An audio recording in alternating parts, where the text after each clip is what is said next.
stands in the name of the submitted gesture here.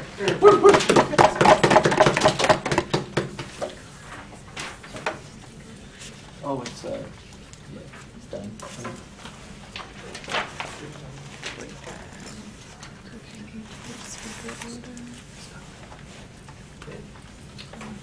Thank you for the floor. Israel is and should be a state for all Jews, and that's what we aim to do with this motion. We also think that it would be a much better country for everyone living there, for the world as a whole, if this motion goes through. I will talk about three things. I'm going to talk first about the principal justification. Secondly, why, beyond that principal justification, another one, which is essentially that Jews are sort of affected by the Israeli government, no matter if they live in Israel or not. And thirdly, a bit about how we think this creates better policies and better politics in Israel. It's a belief motion. Everything is pretty straightforward, not much mech here. We're going to say that the essential rule we envision is that the kind of Jewish people abroad who would be entitled to get Aliyah if they so want are the kind of people we imagine would have these voting rights for the Knesset. Okay, so first point, justification. So Israel is a Jewish homeland. Israel is a country which doesn't have separation of church and state. It's very clearly and explicitly a Jewish state and defined that way, and founded to sort of accommodate all Jews and be like a safe haven for Jews no matter where they live in the world. So given this, Israel does not only belong to Israeli citizens. All Jews, no matter where they live, have some sort of legitimate stake in that country, which is especially already recognized in the status quo by Israeli policies like Aliyah, for example. Right? So they already have, sure, go ahead. To be clear, under the status quo, any member of the Jewish diaspora can move to Israel, claim citizenship, and thereby get a right to vote. Why does this not address all of your principal concerns in this debate? Because there are many reasons why someone might not want to move that way, depending on all kinds of things, where you have your social network, where you have your job, your family, language you speak. There are many different reasons why it's an unfair burden to place on someone to say they will have to move to Israel. Also, the security concerns potentially of living there, etc., etc. Right? So, we also say that there's a general precedent, right? Like citizens abroad are typically allowed in many countries to vote for national elections, even if they don't live there, haven't lived there for a long time, don't necessarily pay taxes in that country, etc. We say that the idea that you have to live in a country is not necessarily true, right? As long as you have some sort of recognized stake in that country. Our case here is that Jews, even if they don't live Israeli citizenship, do have that stake. We also want to note that one may disagree with the way the Israeli state is set up, but I think it's important to recognize that it is what it is in the status quo, and there's essentially zero political will to change that. So I think that on both sides, it's going to have to be accepted that Israel is constructed as a Jewish state and have all those connotations. So secondly, beyond that idea, we say that there's another grounds for this principle, right? Which is essentially that Israel, because of some extent of Israel's claim to be sort of the Jewish state, right? Jews everywhere are associated with Israel, fairly or not, which means that Israeli policies and statements and actions have a direct impact on the situation of Jews all over the world. In terms of, for example, how Israeli policies against the Palestinians can fuel anti-Semitism in some parts of the world, how policies that affect the Middle East directly can affect things like terrorism, which often impact Jews disproportionately across the world, right? So these are quite huge impacts on the lives of Jews in many different countries, right? In terms of bigotry you may face, or in terms of terrorist attacks that you might sort of fear. Questions. These are things, thank you, that are quite severe impacts. So given this, it's quite a legitimate claim to influence the policies that may in turn then impact your life in such sort of a harsh or one-sided way. And we're of course not claiming that Israeli policies is the only source of, say, anti-Semitism in the world, but we do say that it often can be a contributing factor to what happens in those cases, right? No, thank you. Our partner also talked about how Israel, in practice, depends a lot on support from Jews abroad. It also means that people who are doing this can sort of raise a legitimate claim to then also have a right to vote. On a point of information. No, thank you. So because of all these reasons, we think that there's a quite strong principle justification for why they have the right to this influence. Thirdly, I'm going to talk about some impacts that we think this will have on making this a better place. Sure. Who do you think is going to be most greatly impacted by policy changes after the election? Well, we think that, sure, I guess you're implying that people living in Israel will be more impacted, which is probably true, but we think that it's not really about degree of impact. Right? We don't generally grade votes based on degree of impact. We think that if you're above a threshold where you're sufficiently impacted, you have a right to vote in those elections. That's how we treat citizens within a country. Right? It's not like if I'm on Social Security, I get extra votes in Social Security policies. This is not how we run democracies anywhere. Okay. So what do we think our impact is? So we think the Jews in Israel are on average more religious and more nationalistic than Jews abroad, which is explained by the fact that it's typically one of the big reasons to move there, right? I mean, Jews who are very Orthodox, or in most cases, unless there's certain types of ultra-Orthodox, but in most cases, or Jews that are very nationalistically sort of loyal to the idea of Israel, are more likely to move there, more likely to sort of be there in the first place. So instead of like you get sort of emotion that would empower, in some extent, the Israeli left, right? You would get more voters that are on average more likely to be more secular and more sort of liberal. Why is that a good thing? Well, there's a couple of reasons. So first of all, we think that nationalism in general tends to increase tension and prevents peace in the region, which is bad, like, for Israel, bad for the region in general. In terms of like, more hawkish nationalist policies, create more confrontation, more animosity, is more reluctant to accept peace with a side that is seen as sort of a sworn enemy. We also think that this tends to inflict unnecessary suffering on Palestinians out of sheer animosity. Right? If you take the Israeli hard right, they tend to sort of view the Palestinians, thank you, as enemies that we're sort of like inflicting harm on them is almost a goal in and of itself. So then we get less of these policies, which is a good thing, for a lot of people involved in this region. We also think that like people living abroad better understand international opinion in general because they live in other countries, right? So they have a better understanding of other countries' perception of Israel, and thus are better equipped to understand what kind of policies helps Israel to get more international recognition. We say the state of Israel today tends to have an image problem in terms of how they're viewed in public opinion across the world. We think would also help address that. Secondly, we have this religious bigotry to some extent in terms of, for example, the LGBT community in Israel and sort of the animosity they face from, say, the more sort of orthodox elements of the country. Again, we say that they get empowered, a lot of harms are inflicted upon sort of a persecuted minority. We think that that improves under the motion where we get more liberal policy. We also think there's a bit of a vicious circle in the status quo. If people sort of leave Israel if they can't stand, for example, the nationalism of the militarization or sort of the religious influence, which makes the country even more sort of isolated, even more conservative. I mean, this helps stem that, makes it more likely with more liberal policies to liberal people who want to live there in the first place. We also think finally that like in the status quo there's a tendency, for example, in the last election for the right and Netanyahu to attack the left for being sort of sometimes funded, for example, by foreigners, but is legitimizing Jews abroad as actual legitimate parts of the Israeli sort of electorate also makes that better. I think that having less militaristic state, a more liberal country is good for several reasons. Very proud of our post. Thank the President. Go for it, Petter. I believe you. No, you. Okay. I've been to beach here a number of times. So. Sorry, Romeo, go. Thanks, Speaker Action with Leader Opposite introduce sketch that opposition with the settlement address here.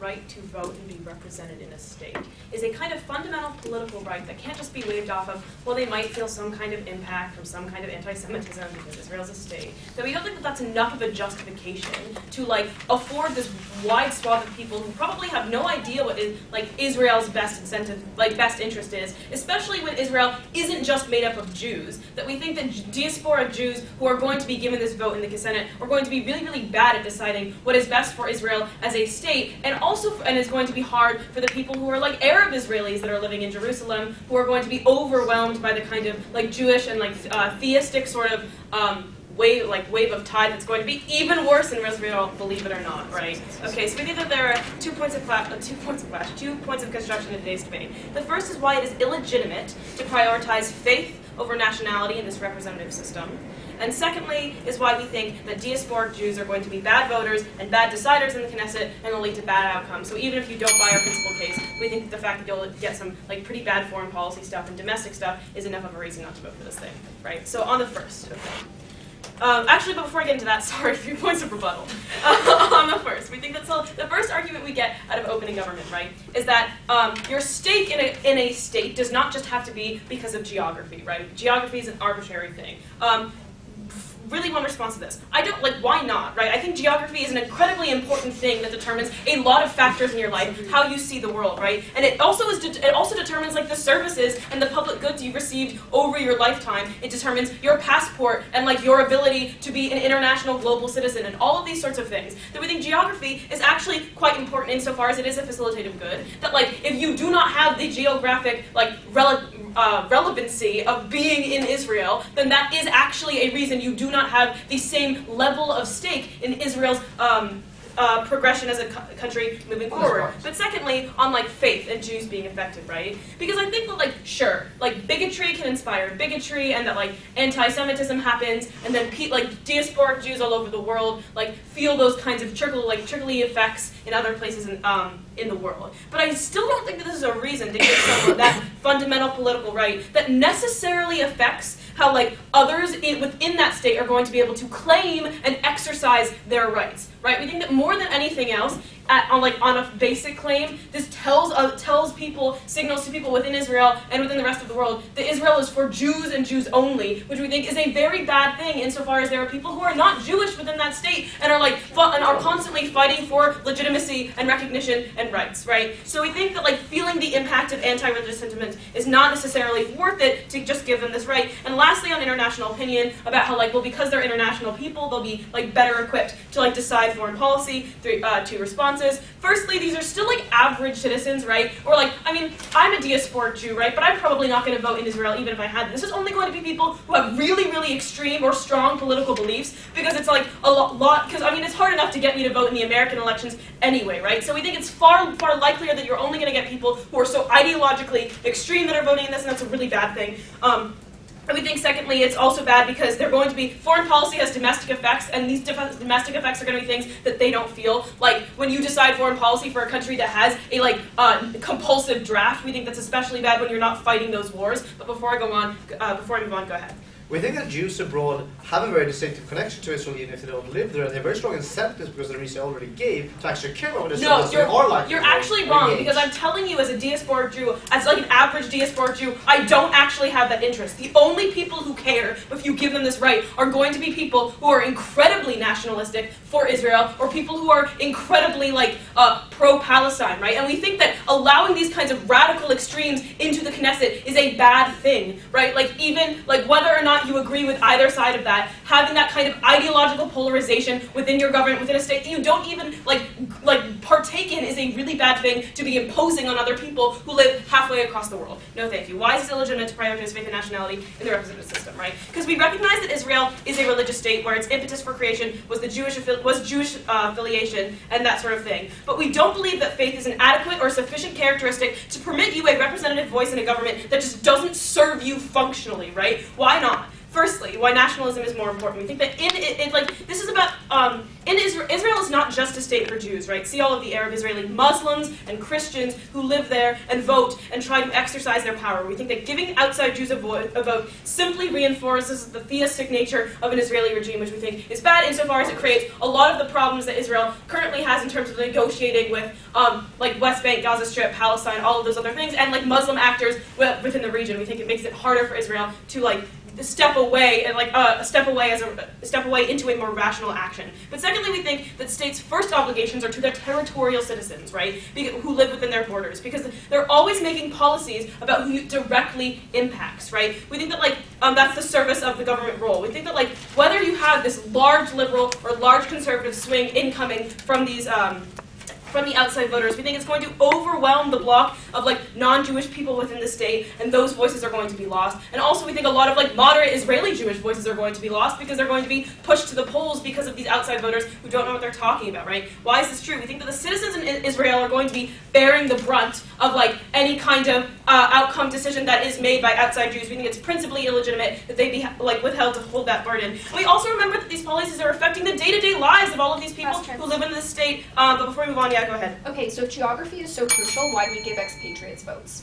because you still benefit from that state. You're still a citizen of that state. You still have that passport. You still like benefit from those public goods, right? Like you still you created your whole life, your whole culture, socially and politically and economically, probably because of the goods that state provided to you. We don't think that expatriatism is like the same, is quite analogous in that way, right? But let's move on now. Why we think that these people are bad voters? Because remember two things: that like diasporic Jews will still be deciding an influencing policy on the basis of strictly their Jewishness identity. So like Israel within a Jewish context always. And we think they'll be voting on faith and not the relationship to government or state. Why is that important? We think that these diasporic Jews do not know or have the best interests of Israeli citizens in mind compared to like Israelis generally, right? Like why is this true? We think that because the nature of like this relationship is based on faith, they're only going to be mediating that vote, mediating their interests through that idea of faith and religious affiliation. We think that is bad insofar as the state does a lot of other things. We also just think they have an uncomplex knowledge of Israel. And insofar as the foreign policy sphere is something that ends up affecting the domestic sphere, we think all of the impacts of these kinds of decisions are going to be made on people who live all across the world. You're not able to make decisions for them because you just don't know what it's like to live in Israel. For all those reasons,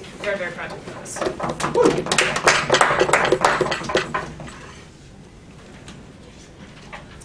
Oh, yeah. Thank you very much to the speaker. I invite the Deputy Prime Minister to continue the case for his government with another 7-minute address. Here.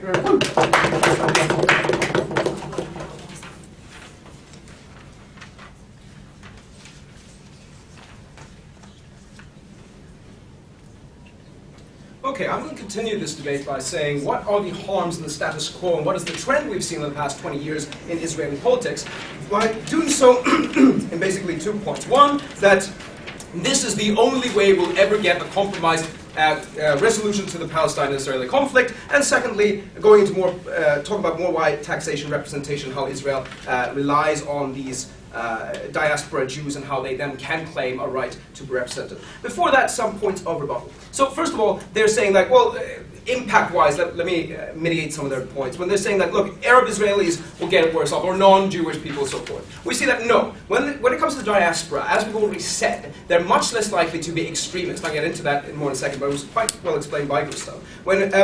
And as such, they'll be more likely to vote in favor of LGBT rights, if you're talking about minorities, in favor of minority rights in general, right? Like, so we don't think, when they're not skewed by the Arab-Israel conflict to the extent that a lot of Israeli voters are, they will vote to better treat those citizens that belong to those minorities. Secondly, they say, but they'll spread an idea of Jewish and Jewish only. Well, first of all, we're in the status quo where Israel is a Jewish state, already said by Gustav. So that narrative is already out there quite strong. Might this make it slightly stronger? Okay, perhaps. But even so, in the sense that it will become a more moderate state that won't always trumpet out its Jewishness, we think that they can also mitigate that spread. But also, they're saying that, look, even if that was the case, people won't vote. I'm a diaspora Jews, and I know exactly what's going on here. Well, I think if they're representative of diaspora Jews, perhaps in their region. But if you look at, for example, diaspora Jews in Europe, like Gustav's a diaspora Jew in Sweden, it's very likely that they are interested in this conflict and are likely to vote, as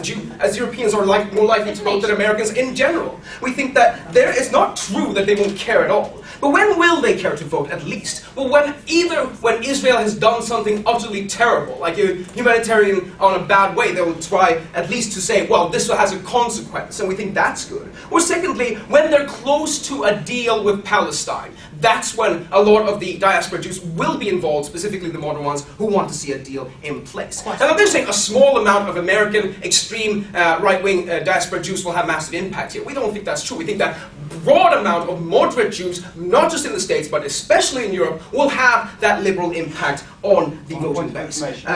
I'll take closing. Would you allow citizens of Iraq to vote in US presidential elections, and if not, why?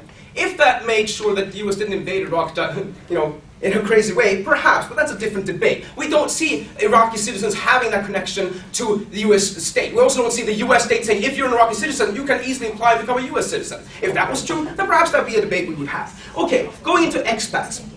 We're saying that if you allow for expats to have this voting rights, which you do in the status quo, you should also have it for Jews. Why is that? Well, first of all, because they have a strong connection. That's why we allow expats to vote. Because they also get the culture, they get the nation, they get what it's all about, which is the same for Jews to a large extent. Also, because the state itself claims to speak for them, and that is true for the Jewish state that claims to speak for all Jews in a lot of ways. And also because it has an impact on them. When the Israeli state does things, it has an impact that resonates on the entire Jewish diaspora. For those reasons, they can claim that they should have some sort of representation in the government when they're affected by it for this reason, when they claim to represent them in the way that they do. Also, because, in such a way, I'll jump into my second point before my first, because it leads into it. When it comes to the actions of the Israeli government, they are reliant on support, mainly from the US, but also from other governments, because of their support within those nations from the diaspora, right? So the Israeli can know that the way it can act on the world stage is because they have certain support from Jews that will give them financial support, will give them, for example, weapons in the sense of US foreign aid, and will thus act accordingly. They're reliant on the support because most Jews around the world don't want the Israeli state to disappear. They have an unwavering support for the state in itself, even if not for all the policies. Because of this, they can then rely on that and sort of say, well, we will get this anyway. That is a form of taxation. They should allow them thus to have some form of representation. So, going into what is happening today, what is the status quo we're looking at? Well, we're looking at as Gustav said, and basically a state that has become increasingly more and more extreme and right-wing. Why is this so? Well, first of all, you have two demographic influences on the state of Israel. One, immigration and emigration. Immigration. Most people coming to Israel come there because they want to live there. One of the main reasons to live there is religiously motivated. If you're also religiously motivated to live there because you believe that that's where you should live as a Jew, you're also more likely to subscribe to certain extreme you're also more likely to be an extreme right-wing policies, to believe in those ideals. And we see that with regards, for example, Orthodox Jewish citizens who move there who also believe that, for example, I have a right to live here and Arabs do not. Secondly, when it comes to emigration, because of that influence on society, we see a lot of people with more moderate views saying, like, I don't fit into this society, I would rather move, for example, to Europe, or for example, to the United States, and live somewhere with more liberal society. So they're pushed out by this influx. I'll take it. What is it about my faith that makes me any more capable of deciding foreign policy or state policy outcomes of a state that I just do not live in? It's not necessarily your faith in that sense, but if you talk about the Jewish identity in the sense that you are allowed to get aliyah, we're saying that's defined by the government in the status quo, right? If they allow you to become a citizen, then they're already saying you should have more influence on their state by being able to become a citizen than another person. But beyond that, if we're looking at birth rates, we see that religious groups are more likely to have more kids. And that's why over time they're becoming more predominant in Israel. But they're not becoming more predominant in the world in general. So for that reason, we see that in general, the Jewish community is quite broad. And we see that the only way to get a change in the Palestine-Israeli conflict is to have a compromise. And that requires you not to be gridlocked by just pandering to the people within your borders who have quite extreme views, but getting the input and being forced to look to the more moderate diaspora that's out there. And we're saying that they will say on closing side that you should just move there then. We think that that's a fallacy, right? Because if I move as an individual, it has a huge cost to me, but little impact on the politics. It has to be forced for everyone to move there in order to have that input that we need. And you get that with this policy. You cannot get that otherwise. It's a fallacy composition. For that reason, please propose. I thank the speaker for their remarks. May the deputy leader opposite conclude the front half of the debate with the 7th address. You're here.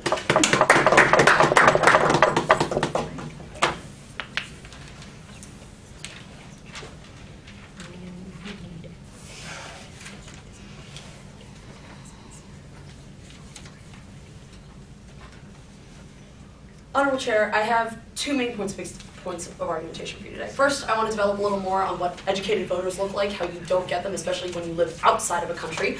And secondly, I want to talk about how you get more extremist policies just coming to fruition from these elections. But first, I have 2 points of rebuttal. So, first I want to tackle something that came out of the Prime Minister's speech, where he admits that one of the reasons that there was an incredible amount of anti-Semitism within the world, right, within Jewish communities, not within Jewish communities, towards Jewish communities, is because of the decisions of Israel, right, and because of the decisions of Israel and Palestine.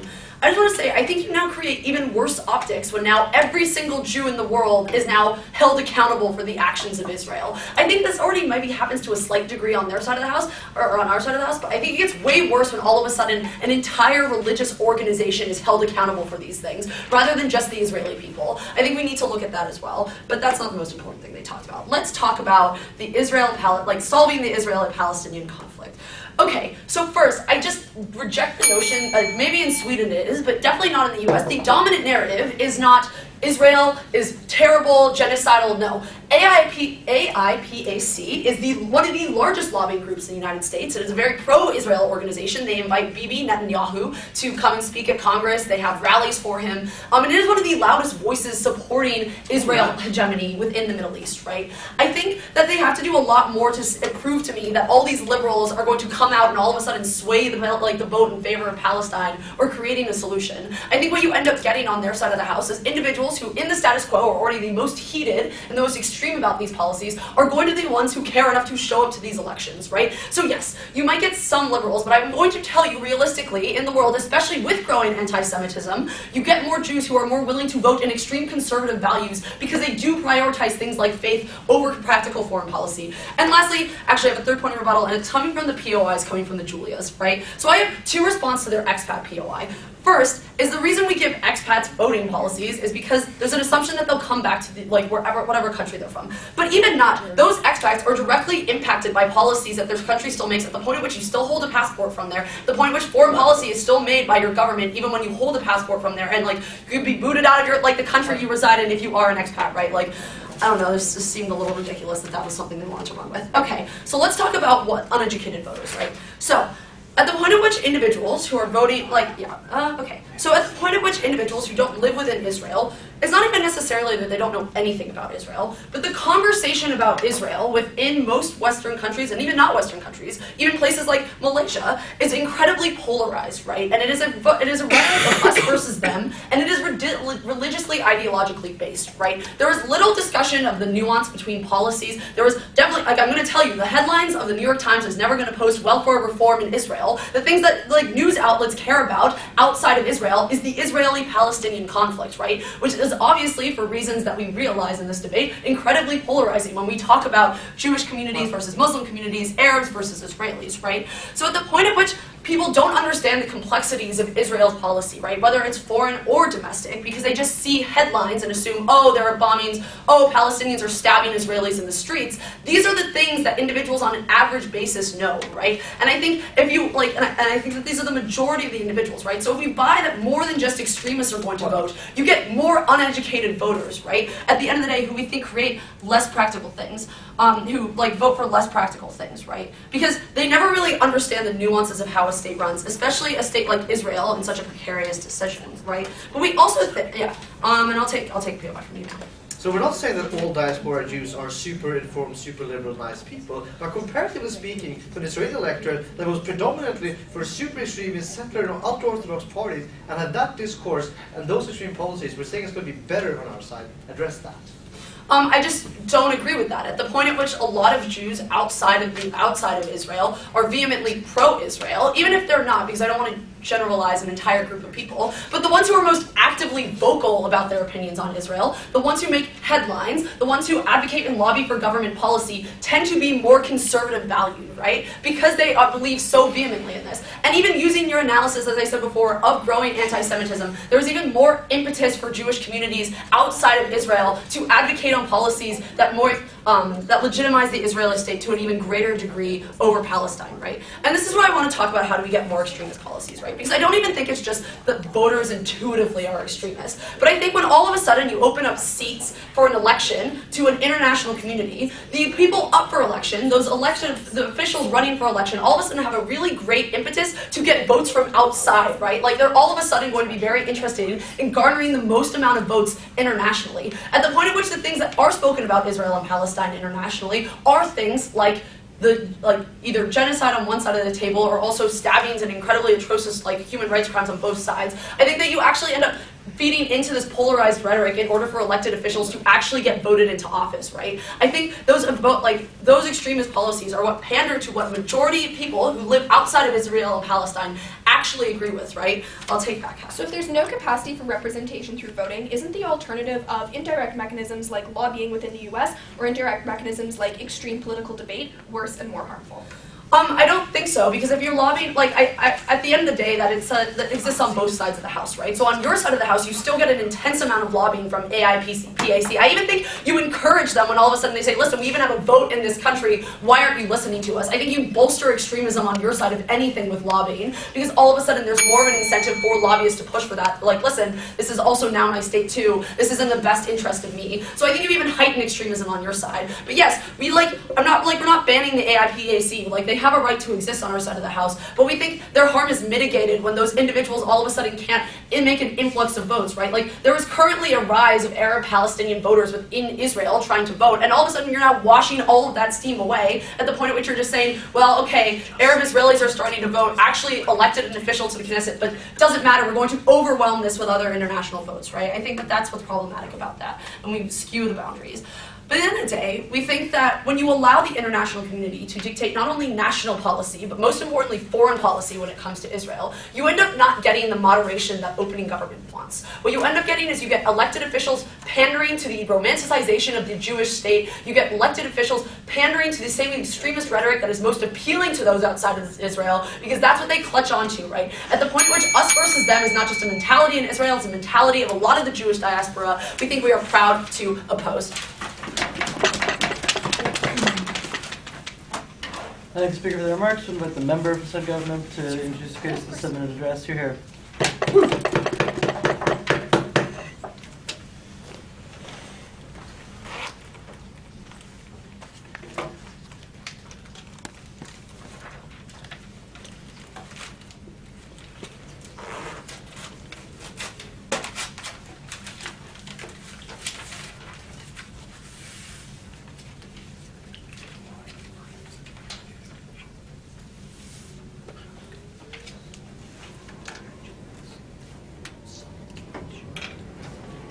Okay, diaspora Jews have an absolute right to representation within Israel. Israel conceives of itself as a country that represents all Jews regardless of geographic origin. We heard this in front half, I'm going to expand on it a little bit. But in terms of consequences and why this actually leads to a moderating influence, we had two competing claims out of front half. OG was like diaspora Jews are more moderate. OO was like, no, usually it's the more extreme ones who are going to be voting, and diaspora Jews are more extreme. Here is why diaspora Jews are, in general, more moderate than Jews within Israel, besides just a status quo selection bias that empirically happens to be true. Because within Israel, the dynamics of political conversation lend themselves particularly to the dynamics of being polarized along the lines of conversations, for example, relating to the treatment of Palestinians. Why is this the case? Because there is a perception when you live in Israel that you are under constant existential threat from a number of competing outside forces. This leads to politics and particularly rhetoric of fear.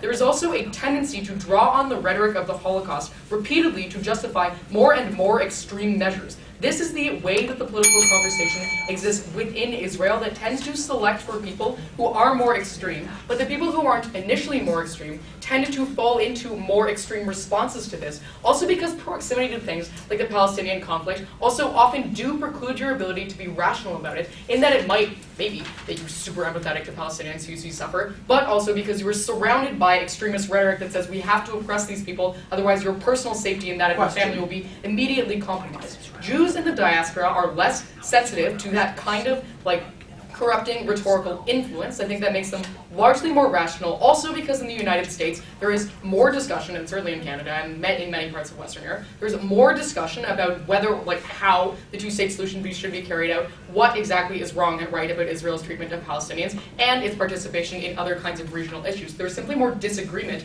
that Jews in the diaspora tend to be exposed to, so the self-affirming and extremist aspect of the political conversation in Israel also isn't true of Jews in the diaspora. That's why they are more moderate and are likely to be a moderating influence on Israeli policy.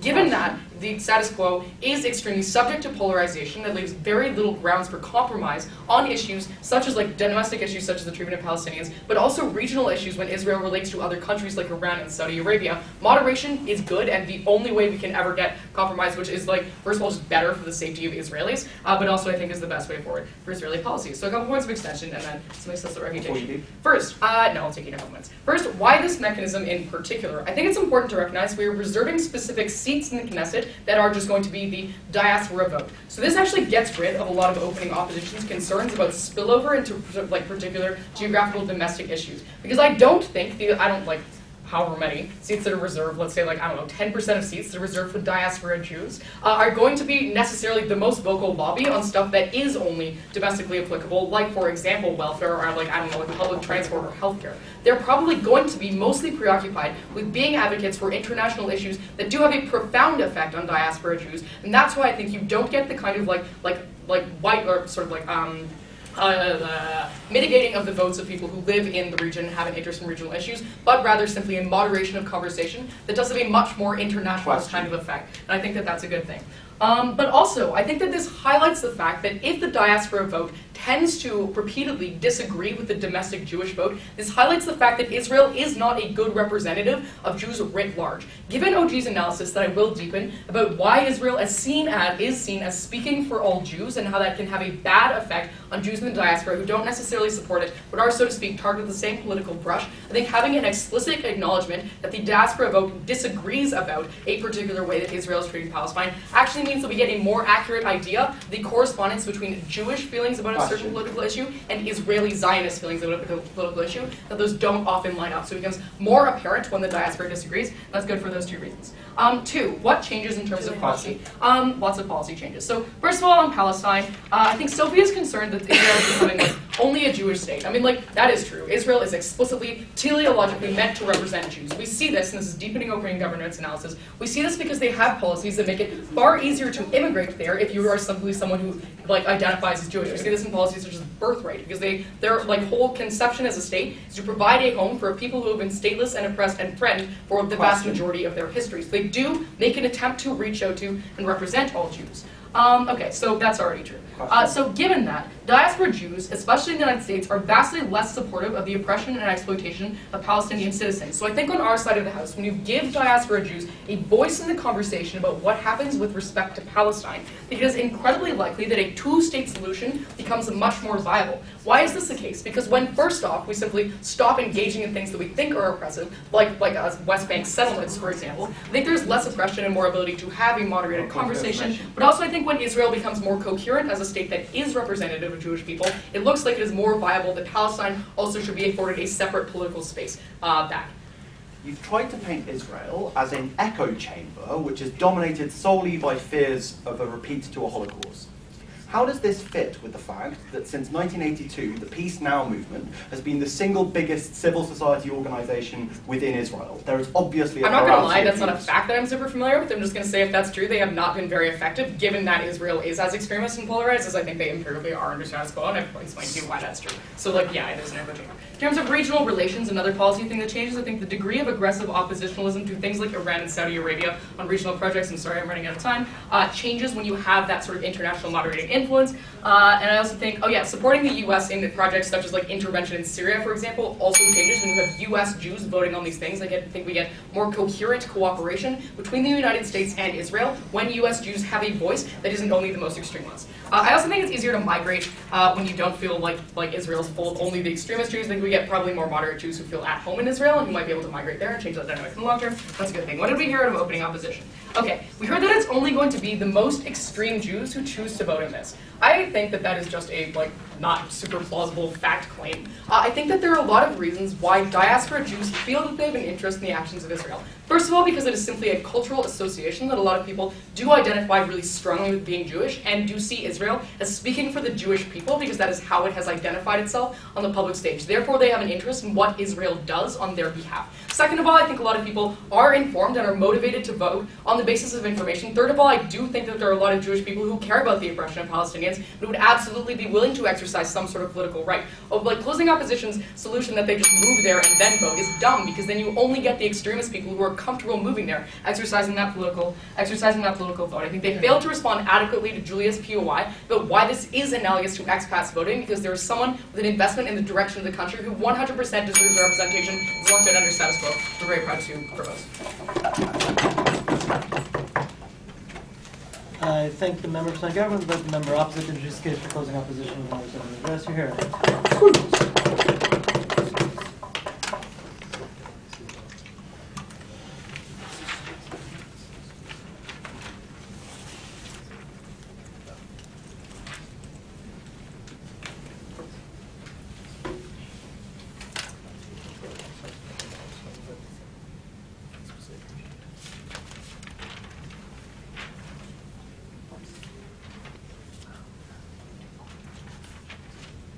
In closing opposition, we bring three extensions. First of all, why you actually get a far more radical and hawkish Knesset. Second, how this actively hurts Jews. And last of all, how this hurts Arab Israelis. Most of my rebuttal will be integrated, but I just have one extraneous point of rebuttal to OG, which is the whole principle stance as to when someone can vote. So in PM, and I quote verbatim, they told us, you can vote as long as you are sufficiently impacted by a country's policies. We then asked a point of information. Would you allow the whole of the Middle East to vote in the US presidential elections? By extension, would you allow everyone in Asia and Africa to vote in Chinese elections? They said yes. The problem with this is that it then collapses into absurdity.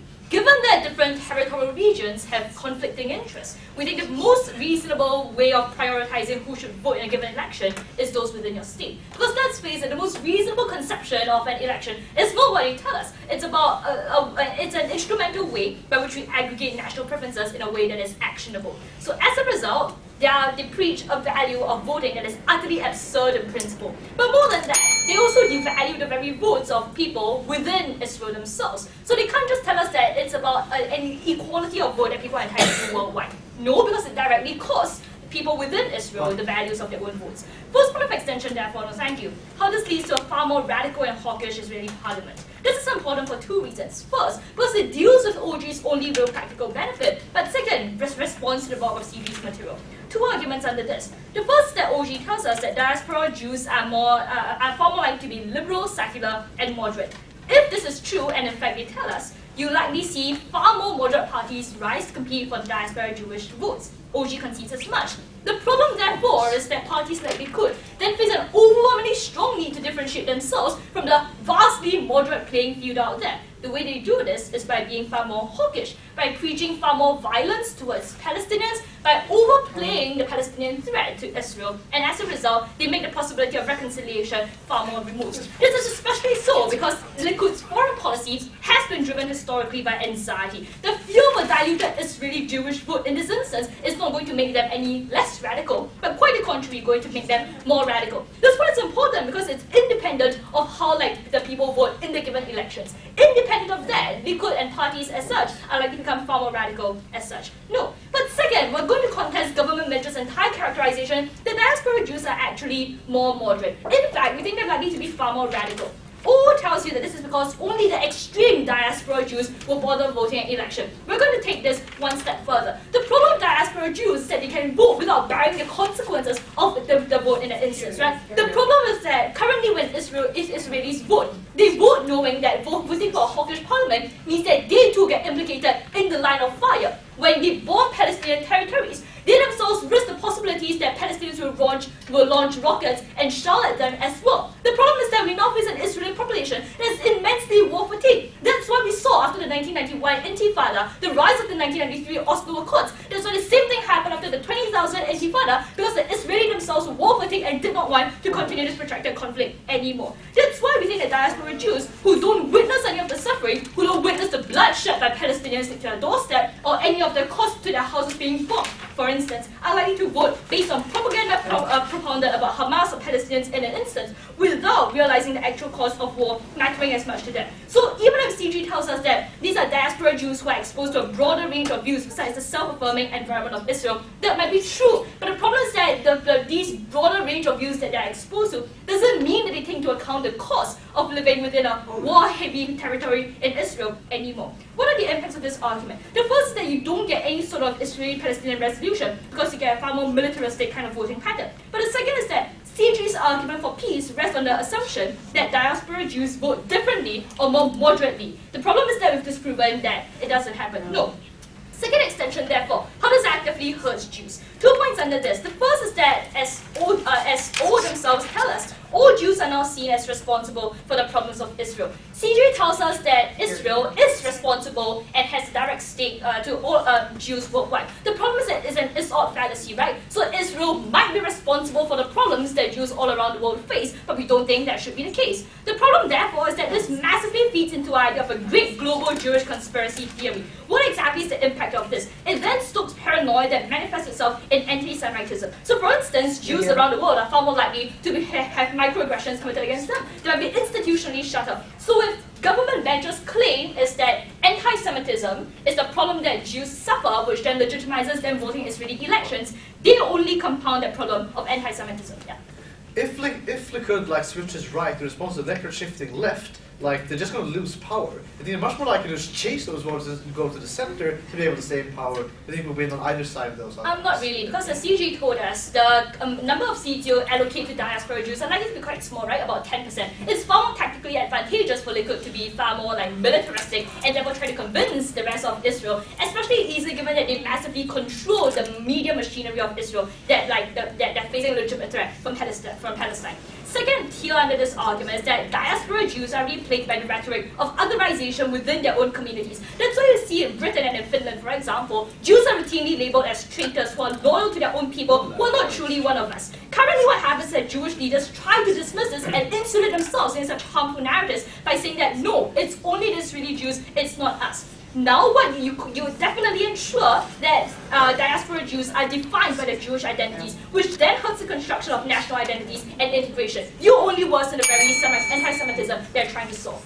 Last point, therefore, how this hurts Arab Israelis. Currently, as government themselves tell us, Jews massively emigrate from Israel if they don't agree with Israel's policies. But more than that, current demographic changes indicate that in 30 years, Israel is likely to be overwhelmingly Arab in its character. Their policy virtually guarantees the disenfranchisement of Arab Israelis. Why? Because it tells Arabs in Israel that we prioritize the Jews of in random far-flung places like New York or even in Denmark, for instance, above you, even if these are Arab Israelis who fought alongside Jews in the IDF. Why is this so bad? Because Arab Israelis who feel massively victimized by this policy are quite likely to take to the streets. And as we saw at the Intifada, for instance, where there were massive riots, it only takes a couple of people, even just one Arab Israeli teenager, to be bombed or to be killed in order to start an entire Intifada or entire riot, even if they argue this consequence which is unlikely to ensue. At the very least, we're quite sure that some Arab Israelis are likely to join groups like Hamas, for instance, which only increases the amount of insecurity and war happening within Israeli territories. For all these reasons, they don't guarantee peace, they only worsen our prospects of reconciliation. Extremely proud to oppose. Thanks very much. The government whip to close the case for side government with final 7-minute address here.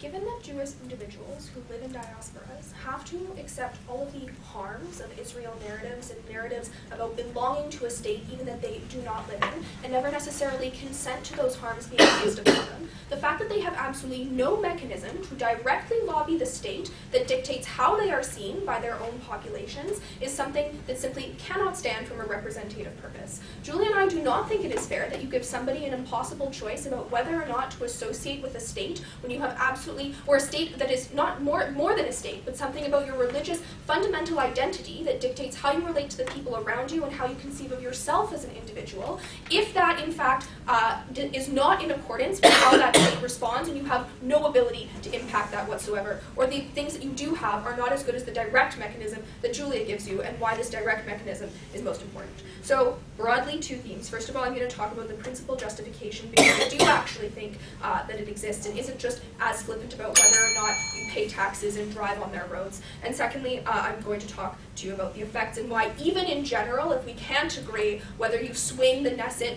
one way or another, why still this form of direct representation is going to have benefits.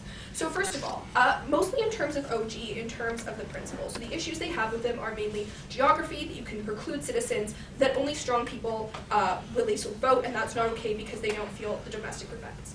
First of all, I would say that geography is not an irrevocable requirement, and so citizenships and rights is often a subjective thing determined by states about which people are afforded citizenship. Some countries, if you're born there, you don't automatically get citizenship, so that's something that states can often decide, and isn't an international law that says you are a citizen always based off of these things. So we think specifically if the Jewish state, and that's how they label themselves, says that this is a part of your identity, and we reach out to you and put that as part of our platform, then it's perfectly legitimate for this to count.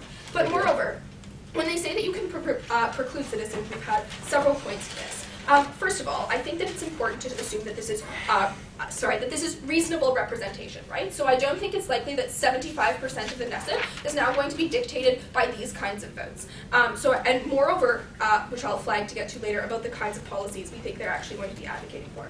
But moreover, opening government had some strange principled reasons about why we ought to exclude these people. For example, they're not going to be educated, perhaps they'll have too extreme a vote. I don't think those have ever been reasons why we've precluded people from voting by saying perhaps you don't have the level of education, or perhaps your views are too extreme. I don't think we ever say that a principal reason for excluding your vote is we might not like the outcome of it. If we represent that you have a stake in the decisions that are made as a citizen, and oftentimes don't have any other direct mechanism, then that is absolutely something that we cannot preclude you from. Not yet.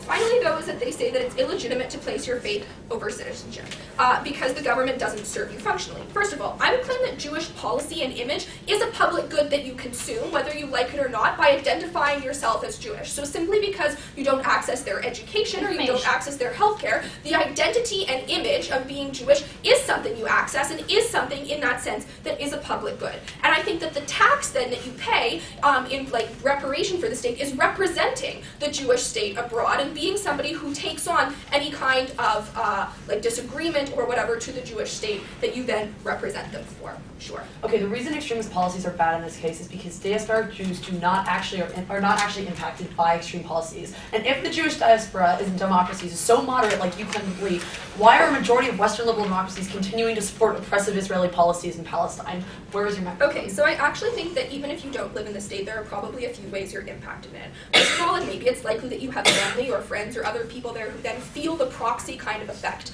It's probably also likely that at some point maybe you want to move to Israel, or at some point have lived there and can understand the people who live there. But moreover, I think that even you can be an international citizen and feel the international effects of those policies, given recognizing the analysis that Julia gave you, that these representatives are probably not going to be lobbying for domestic policies because those domestic policies do not impact these individuals. So I don't think it would ever be in these individuals' interest to lobby against progressive domestic policies that they think will benefit domestic citizens. It's not that those two things are mutually exclusive. So now let's move on to the effects. So I think this is the important, because Julia is the only person in this debate who talks to you about why the mechanism of direct representation is specifically important. Like why we can't just give them a vote and say that as a Jewish citizen abroad, you can cast your vote for some kind of representation in the Knesset that gets mixed together.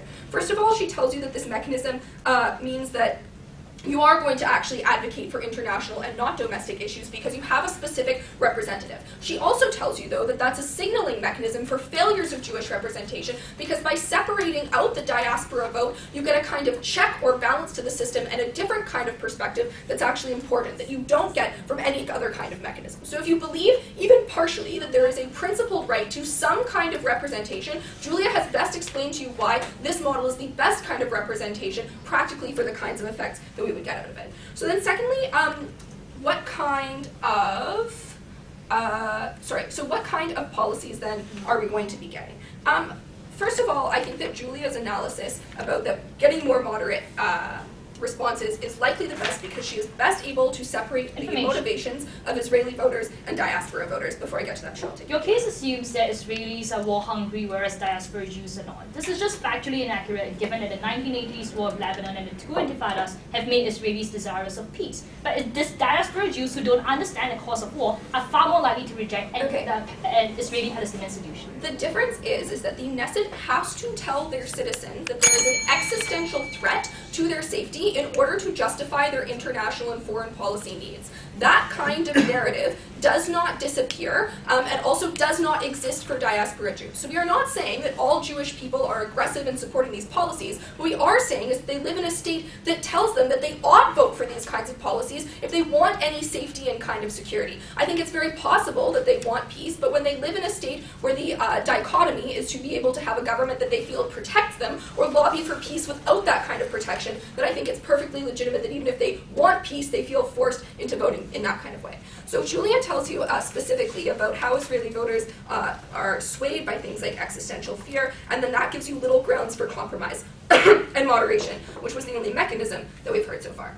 And I think specifically in terms of the opposition extension about what happens in the Knesset, I think I've addressed that implicitly by talking about lobbying for domestic interests. But moreover, I think that it's important to note that this international diaspora actually has specific recognition, and they become advocates that are explicit and a labeled voice, and that's incredibly important. We're so proud.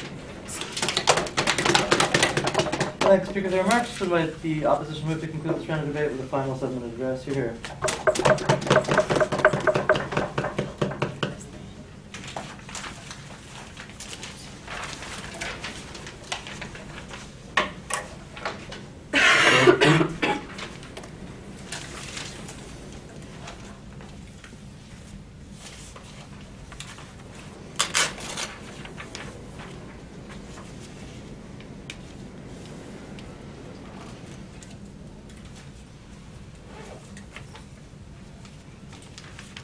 I want to know when government bench is going to give up on this fiction that Israel is necessarily and always a Jewish state.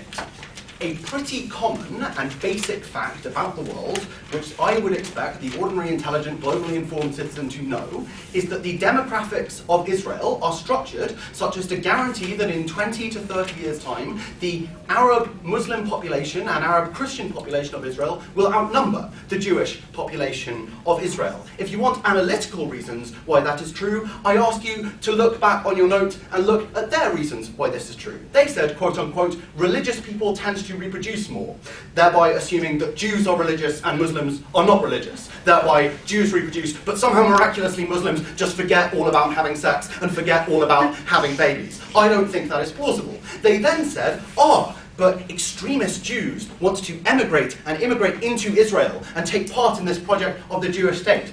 I would suggest that, firstly, that is not necessarily comparative insofar as there are numerous Palestinians and Muslims who are trying to immigrate into Israel seeking the right of return. Equally, they gave us no reason to suggest immigration outweighed the disproportionately large effect of Arabs reproducing more, given they tend to be poorer, and poorer people tend on a factual basis to have more children. But finally, I just point out that immigration of Jews to Israel is going down at the moment for the fairly obvious reason that Western countries are becoming progressively less anti-Semitic, and the biggest driver of Jewish immigration to Israel is anti-Semitism. I think it's very plausible to say that overall, net living standards in Europe and America are going up, thus decreasing the incentive to emigrate to Israel. So let's dispense with this fiction that Israel is necessarily a Jewish state. It just isn't. Their principle makes no sense within the context of this debate, and furthermore, they overlook the single biggest stakeholder within this debate, which is the Arab Israelis who you systematically disenfranchise as a result of this policy. I'm going to ask 3 questions. Firstly, what happens to Israel? Secondly, what happens to the diaspora? Thirdly, a bit more rubbishing of their principles. So, how exactly is Israel going to look after this policy? What kinds of policies will be implemented? Who will they affect? Any claim that the proposition make to changing the political structure of Israel and the policies passed by Israel is entirely contingent on one assumption, one assertion, in fact, that the diaspora is more liberal and more moderate than Jews within Israel. They say the diaspora have seen many more opinions because apparently just living in the West makes you inherently more open and more liberal to more opinions. I have no idea why Israel, a country with a free press, with a wildly polarized political system as opening government conceded, is not capable of generating a spectrum of opinions. What is it about being a Jew and living in Tel Aviv that suddenly makes you less receptive to opinions than other people? I would like to know. Furthermore, it's obviously uncomparative. Sure, Israel has a free media. The West also has a free media, but that doesn't necessarily mean that the Western individuals are more open to differing points of view. I'd suggest social media is much more inclined to create self-reinforcing thought bubbles, liberal bubbles, where you never really see an alternative point of view. I see no reason why people in the West are inherently more likely to have taken on more point of view. Then they said that all Israelis live in an echo chamber. This is incredibly weird, because basically, Likud has created this miraculous echo chamber which co-opts all Israelis into a single political point of view. That's really fucking weird, guys. Firstly, a free press exists. Secondly, empirically, Israel is horrendously politically divided, as the opening government conceded in their POI to ETS, at which point there's obviously a spectrum of opinion. And the only analysis CG adds to this basic claim is to say that Holocaust rhetoric miraculously makes everyone panic enough that they all suddenly come together. No analysis whatsoever as to why that's true. I have no idea why an event which happened 60 years ago, admittedly one which has huge cultural cachet, but nonetheless one with little practical bearing on people's day-to-day lives, suddenly shuts out every single other practical consideration people take to the polling booths. What did ETS tell you in contrast to this, contrasting the people of Israel with the diaspora? ETS told you that people in Israel necessarily take the issue of peace much more seriously and much more personally than those in the diaspora. That's why the Peace Now movement has generated such enthusiasm over the past few years. Israelis, people living on the ground in Israel, see the oppression in Gaza. They probably have Arab-Israeli neighbours. They probably know Muslims on a personal basis. They're the ones whose kids have to get on the bus at the risk of suicide bombs. I think they're going to be far more invested in a peaceful resolution to this conflict than anyone in the diaspora, who ultimately treat violence as some kind of abstract issue which they can just use as a political football, basically, as opposed to an issue which actually affects their lives. So I don't think they've proved that they get any change of policy on their side of the house, because they just rest on this assertion, no, that the diaspora is moderate. But we go deeper even than that, because what do we tell you? Even if it is the case that the diaspora all vote in a uniformly moderate way, what does that look like in practice? Recognise the diaspora only gets a small minority of the seats in the Knesset. Julia's figure was 10%. So let's look at what actually happens to that 10% of seats in the Knesset. I don't think that is going to be determinative in passing laws either way, but I do think it's going to do two very important other things. Firstly, it's going to force every other party to attempt to differentiate itself from this new voting bloc, to retrench in its base, and to basically become more extreme in order to differentiate with the new voting bloc. That means either you get a massive increase in political polarization, which basically perpetuates the status quo of oppression of Arab Israelis, or alternately it just massively strengthens the Likud, who retrench with all the hawkish foreign policy consequences that ETS described. I'll take opening. You reportedly claim that Likud controls the Israeli media and runs an extremist militaristic state. You say there's a free media and Western tolerant state. Which one is it? I'd be surprised if ETS said that, given she's, unlike anyone on Proposition Bent, seems to have read things about Israel recently. So, second point as to why exactly the dynamics of the Knesset change. Arab Israelis, most disenfranchised voting group within Israel, least likely to vote because they perceive the state to be a Jewish state, which shuts them out. This is the single biggest signal that they should not bother voting, because no matter what, the Jewish establishment is attempting to shut them out by artificially cramming in new voices within the Jewish diaspora. That probably means they vote less. That probably means Israeli political parties have less an incentive to care and cater and represent their needs. But it also probably means that they protest and riot. I think an intifada is eminently plausible. Let's talk very briefly about the diaspora. A simple question. If you ask a normal member of the diaspora, what would you rather have, a vote in Israel or an increase in anti-Semitic rhetoric? I think they'd probably take. I think they'd probably say, we don't want the vote in Israel. We want to be protected against anti-Semitic rhetoric. In those circumstances, I think ETS's analysis, where she points out not only as opening opposition say that the optics of this are very problematic, but also that it reinforces the most potent criticisms of Jewish diaspora worldwide. That is to say that they are traitors to their state and they are part of an evil international conspiracy. All of those perceptions get stronger. I don't know what world Proposition live in, but it's not a world in which I recognise the Jewish diaspora, and it's not a world in which I recognise the people of Israel. Thank you, remarks. Representative Cross-Borshak and